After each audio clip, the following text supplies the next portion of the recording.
Bom, pessoal, no Literacura de hoje eu queria refletir com vocês sobre um tema de grande relevância na saúde mental.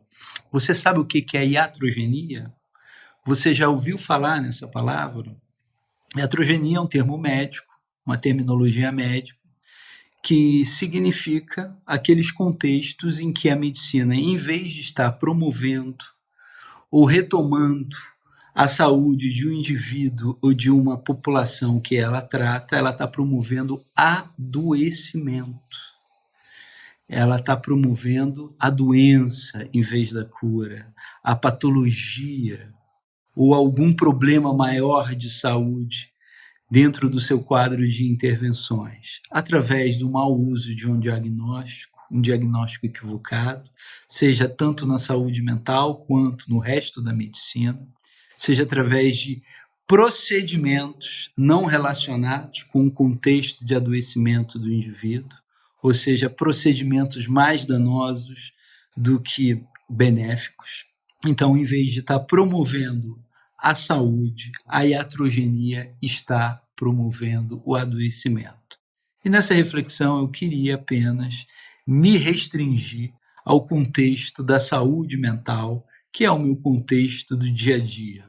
E eu queria citar aqui a entrevista dada em 2015 pelo psiquiatra Allen Frances. Allen Frances, ele foi diretor do DSM, o Manual de Diagnósticos de Transtornos Mentais, de transtornos e distúrbios de humor e de personalidade.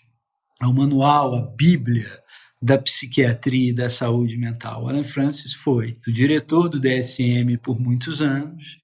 Em 2015, ele lançou um livro chamado Saving Normal, Salvando a Normalidade. E numa entrevista ao El País, no mesmo ano, ele faz uma série de observações altamente preocupantes, mas ao mesmo tempo muito precisas, com o contexto da nossa saúde mental nesse início de novo milênio. Diz assim Allen Frances: o DSM-4 acabou sendo um dique frágil demais para frear o impulso agressivo e diabolicamente ardiloso das empresas farmacêuticas no sentido de introduzir novas entidades psicológicas.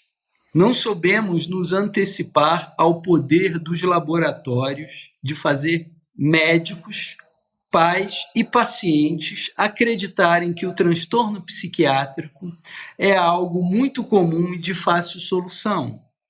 O resultado foi uma inflação diagnóstica que causa muito dano, especialmente na psiquiatria infantil. Agora, a ampliação de síndromes e patologias no DSM-5 vai transformar a atual inflação diagnóstica em hiperinflação. E em outra passagem dessa entrevista, Allen Frances também admite: os laboratórios estão enganando o público, fazendo acreditar que os problemas se resolvem com comprimidos. Os melhores especialistas, aqueles que honestamente ajudaram a definir a patologia, estão horrorizados. Perdeu-se o controle. Portanto, essa entrevista dada por Allen Frances em 2015 ao jornal El País já é, na verdade, uma denúncia que ele formaliza. A psicofarmacologia, que é a medicação dos transtornos de humor, ela é importante. Ela faz parte do protocolo de tratamento da recuperação da saúde de muitos pacientes. Então, na verdade, existem determinadas situações ou quadros psicológicos em que há uma necessidade de terapêutica medicamentosa. A gente não pode ignorar os benefícios da medicação, da psicofarmacologia, na tentativa de reajustar a vida emocional e o humor de um paciente. Acontece que há uma generalização na nossa época, não só medicamentosa, como diagnóstica. A gente vê hoje pessoas querendo acreditar em diagnósticos como um ganho secundário, Ou seja, se eu tenho transtorno de déficit de atenção e hiperatividade, eu tenho uma desculpa maravilhosa para não me comprometer em nenhum projeto, nem mesmo prestar atenção no que você está me dizendo. O diagnóstico excessivo dos nossos dias é uma razão de álibi para o sujeito permanecer onde está, no campo do seu embotamento egoísta, sem se desafiar em direção às zonas do crescimento e da evolução da sua personalidade. A mesma coisa se dá com o uso indiscriminado e generalizante da medicação, porque a medicação, ela muitas vezes inibe o ser humano das suas tensões interiores. Portanto, esse uso propagado, indiscriminado, generalizante da medicação em nossos dias, quando o sujeito está sentindo uma nostalgia, ou está um pouco melancólico, um pouco frustrado com as suas experiências relacionais, e ele não quer sentir o menor desconforto, isso inibe o seu próprio crescimento em direção à sua maturidade emocional. Eu quero usar aqui um termo tirado da terapia de Viktor Frankl, a logoterapia, que é a terapia em busca do sentido.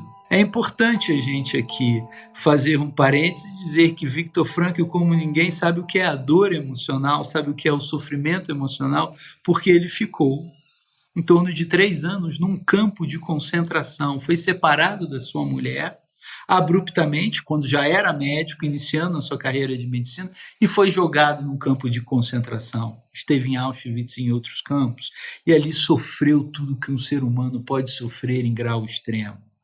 Ele cresceu e se tornou uma personalidade estável, bem firmada e de sucesso. Então, Viktor Frankl, ele usa um termo em sua abordagem psicológica chamado de noodinâmica. No vem de nous, que significa espírito, e está relacionado ao dinamismo mais profundo do ser humano em direção à sua saúde mental superior.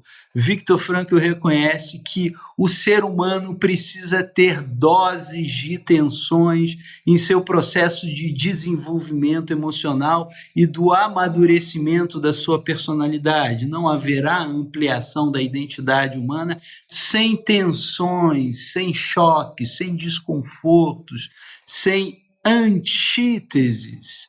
Ou seja, não dá para o ser humano viver permanentemente numa zona de acomodamento, de comodismo e de bem-estar permanente, porque ele não evolui. A zona da evolução humana não é a zona do prazer. Há aquele termo da psicanálise, o princípio do prazer. O ser humano busca o prazer desde o seu nascimento. É um traço, um instinto inato no ser humano. Então o ser humano busca prazer a todo instante. Ele é ávido por prazer. Ele está sempre em busca daquelas condições de equilíbrio e bem-estar orgânico e psicológico. Mas o princípio do prazer não afere qualquer crescimento, amadurecimento ou evolução na personalidade do homem. Ao contrário, é um fator inibitório para que o homem se desenvolva. E o homem precisa ter o princípio da realidade, que é uma castração no seu prazer. Ele precisa se adequar à realidade, aos desafios da realidade, aos embates da realidade, aos problemas da realidade, onde está situado os seus conflitos profissionais, os seus conflitos familiares e seus conflitos de identidade mais profundos. Portanto, noodinâmica são as tensões psíquicas que me levam para a evolução. E aqui eu queria falar de um tripé que eu chamo tripé da angústia. O tripé da angústia, ele está ancorado, baseado em 3 grandes temas fundamentais relacionados diretamente à angústia humana.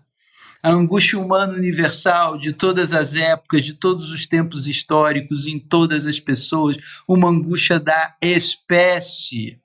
E o primeiro tema fundamental da angústia da espécie humana é o desamparo e o abandono. O ser humano é um ser relacional que precisa ser amado, que precisa ser acolhido, que precisa ser reconhecido na sua dignidade entitativa existencial. Enquanto ente, ele é um ser digno de acolhimento e de amor.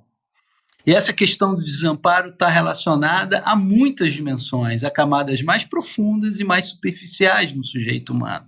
As mais profundas são aquelas relacionadas ao seu desamparo existencial, quando o homem olha para a grandeza, a imensidão, a vastidão do cosmos e ele se sente uma poeirinha, um nada aniquilado frente a esse cosmos. Ele sente uma angústia, um desamparo existencial que ele só vai conseguir superar mediante o despertar espiritual e o desenvolvimento de um sentido de religiosidade interior. Portanto, esse desamparo existencial me leva a uma consciência de religamento que precisa evoluir dentro de mim. Há também um desamparo relacional, que é feito pelas formas de rejeição, e aí vem o segundo pé desse tripé da angústia, que é o fantasma da rejeição. As pessoas morrem de medo, têm pânico da rejeição, elas procuram o tempo todo o seu valor refletido no olhar dos outros. Eu discorro sobre esse tema no segundo capítulo do Zumbilândia, Mito e Mentalidade dos Nossos Dias. E ali eu reconheço essa psicodinâmica. O homem, ele precisa ser valorizado pelo olhar dos outros, que começa com o olhar dos pais. Se ele é rejeitado, ele vai desenvolver uma síndrome de sofrimento e de rejeição. Ele vai levar isso para todas as suas outras relações, reeditando essa rejeição que ele interiorizou dentro de si e que passa a ser um dado da sua própria identidade, da sua própria personalidade. Portanto, o tema da rejeição é um tema de grande angústia humana. Relacionado ao tema da rejeição, que por sua vez está relacionado ao tema do desamparo, a gente encontra o tema do fracasso, o terceiro pé desse tripé. O medo de fracassar dos nossos jovens adolescentes, o medo de não conseguirem atingir o sucesso e as expectativas dos seus pais ou da sociedade, da comunidade ao seu redor, muitas vezes os paralisa, inibindo as suas próprias capacidades, performances, aptidões intelectuais. Ou seja, o medo do fracasso, ele é paralisante. Quanto mais eu cedo esse medo e evito as situações que eu posso, hipoteticamente, fracassar, eu acabo realmente fracassando por essa evitação, porque eu fico simplesmente fossilizado nesse medo, sem capacidade de movimento, congelado nesse medo. E com isso não desenvolvo a minha personalidade, que para ser bem-sucedida precisa fracassar. O fracasso é um fator inerente, está presente na vida de quem teve sucesso e dos seres humanos mais extraordinários que já existiram na comunidade humana, que são os santos e que se sentem muitas vezes fracassados e pecadores. Portanto, sem noodinâmica, sem uma dose de tensão, na nossa vida psíquica não há evolução. O sujeito, ele, quando se medica, ele não quer ter ou experimentar dentro de si qualquer dosezinha que seja de tensão ou de estresse. Ele não faz nenhuma gestão das suas emoções ou do seu estresse. E ao se negar isso, ele realmente se fragiliza. E o homem da nossa época é um homem fragilizado, é um homem entorpecido, é um homem dopado, é um homem medicado. Portanto, um homem frágil é só soprar que ele cai. Qualquer ventinho de desgosto leva ele a cair, porque ele não desenvolve resiliência, resistência emocional para lidar com seus problemas internos. O abuso da medicação dos nossos dias promove desconexão interior e prejuízos espirituais no próprio desenvolvimento intelectual, cognitivo, comportamental, emocional do ser humano. E isso é um tema de grande relevância. Isso é iatrogenia. Ou seja, a população está ficando dopada em vez de ser estimulada ao seu crescimento, seu desenvolvimento interior. E aí precisamos repensar os projetos, as perspectivas e os paradigmas da nossa cultura em saúde mental atual, que precisa ser bastante transformada. Eu quero fechar essa reflexão com um caso que eu já citei em outro vídeo e que eu utilizo esse mesmo caso em um dos capítulos do meu livro Zumbilândia. Por acaso, se não me engano, está ali num capítulo em que eu desenvolvo esta reflexão sobre a psicofarmacologia da nossa época, num capítulo chamado A Farmacopeia do Homem Contemporâneo. E ali eu cito o caso de Tolstói, premiadíssimo escritor russo. Quando Tolstói chegou aos 50 anos de idade, o seu patrimônio não parava de crescer sem o menor esforço. Ele já era um sucesso internacional em termos literários, um autor reconhecido para além da Rússia, por toda a Europa. Ele era casado com uma mulher, uma digníssima e bela esposa, que era muito parceira dele, com quem ele teve 13 filhos. Então foi um homem fecundo, dono de uma grande propriedade. Tolstói é o protótipo do homem bem-sucedido em nossa época. E aos 50 anos de idade, ele entra num processo depressivo, numa crise aguda de melancolia que dura em torno dos 4 anos. E ele diz em seu diário: é como se o chão fosse retirado dos meus pés e uma força invisível me empurrasse para fora da vida, porque nada me fazia sentido, não havia nenhuma segurança existencial para mim, mais estável, mais consistente, onde eu pudesse me ancorar e nela repousar.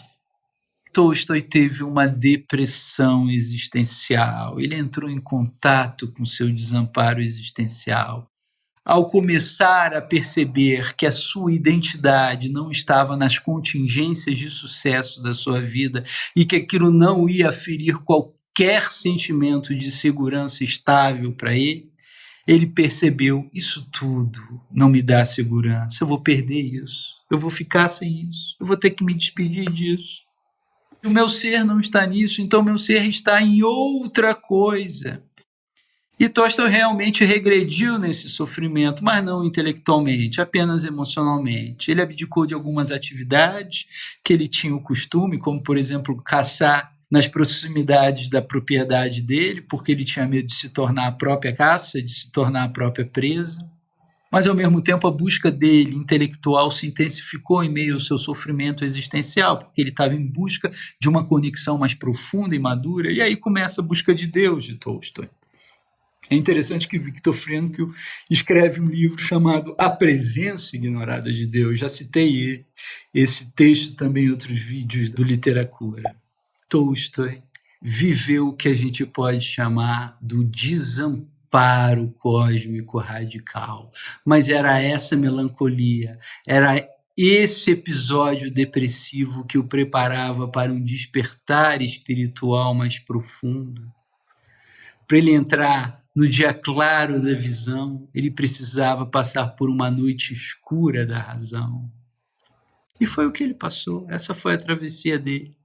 Ele relata no diário dele: um dia de primavera eu andava numa floresta, perto da minha propriedade, comecei a escutar os seus ruídos, e esses ruídos começaram a crescer, formar uma sintonia em sua mente, até que ele despertou.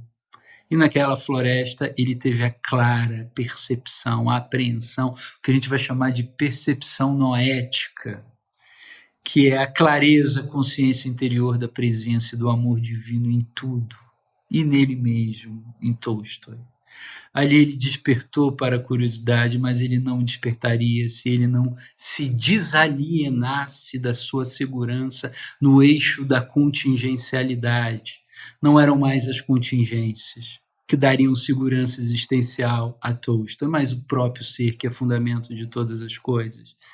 Tolstói nasceu para a espiritualidade e para a virtude, para a ampliação da sua personalidade, após ter sido visitado pela depressão, o qual ele respeitou.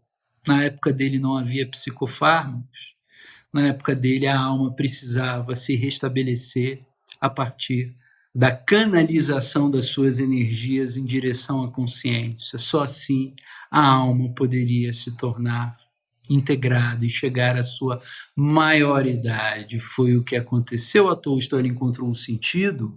Por isso que a terapia de Viktor Frankl é chamada terapia do sentido. É a busca do sentido, é o encontro com o sentido, que vai levar o homem à sua convicção mais madura e à sua saúde emocional superior, emocional e espiritual. O Jung diz: apenas o que é sentido, apenas o significativo cura. As substâncias psicofármicas não são capazes de curar, apenas podar os raminhos de conflito que nascem na mente, mas não vai nas raízes da transformação. As raízes da transformação, ela se dá na coragem e no contato que o homem vai ter consigo mesmo, na sua profundidade e complexidade interior. Portanto, noodinâmica é o que pode nos curar das iatrogenias. Curta um vídeo, assine o canal e até o próximo Literacura.